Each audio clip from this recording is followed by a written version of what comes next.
મારું નામ નિશા મહેશભાઈ કુમાર છે. મારી વાર્તાનું નામ ઊંટ અને શિયાળ છે. હું ધોરણ 4 માં ભણું છું. મારી નિશાળનું નામ પ્રાથમિક શાળા છે.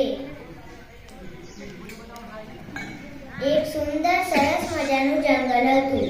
તેમાં ઘણા બધા પક્ષીઓ અને જાનવરો રહેતા હતા. તેમાં ઊંટ અને શિયાળ પણ રહેતા હતા.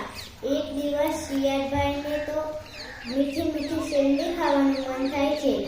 તે ઊંટભાઈને કહે, ઊંટભાઈ, મને તો ખૂબ જ મીઠી મીઠી શેરડી ખાવાનું મન થયું છે. ચાલો ને આપણે શેરડી ખાવા જઈએ. ઊંટભાઈ કહે, મને પણ શેરડી ખાવાનું મન થયું છે. ચાલો આપણે જઈએ. તે બંને શેરડી ખાવા નીકળી પડે છે અને ઘણો સમય ચાલ્યા પછી તે ખેતર પાસે પહોંચી જાય છે. ત્યાં જોયું, ત્યાં તો વચ્ચે નદી હતી.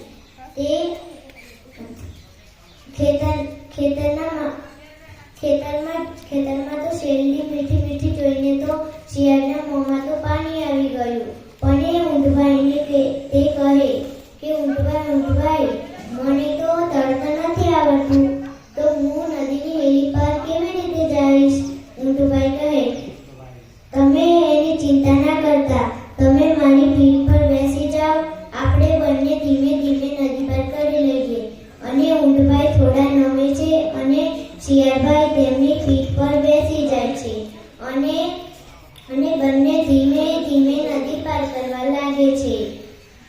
થોડીક વાર પછી તે નદી પાર કરી લે છે અને બંને ખેતરમાં શેરડી જોઈએ તો બહુ જ ખુશ થઈ જાય છે. અને ઊંટભાઈની નજર ત્યાં ખેતરના બાજુમાં ઝાડ નીચે પડી. ત્યાં ખેતરનો માલિક સૂતો હતો અને શિયાળભાઈને કહે, શિયાળભાઈ, તમે આપણે શેરડી ખાવા તો જઈએ, પણ તમે કોઈ અવાજ ના કરતા. શિયાળભાઈ કહે, સારું ઊંટભાઈ, હું આટલો પણ અવાજ નહીં કરું.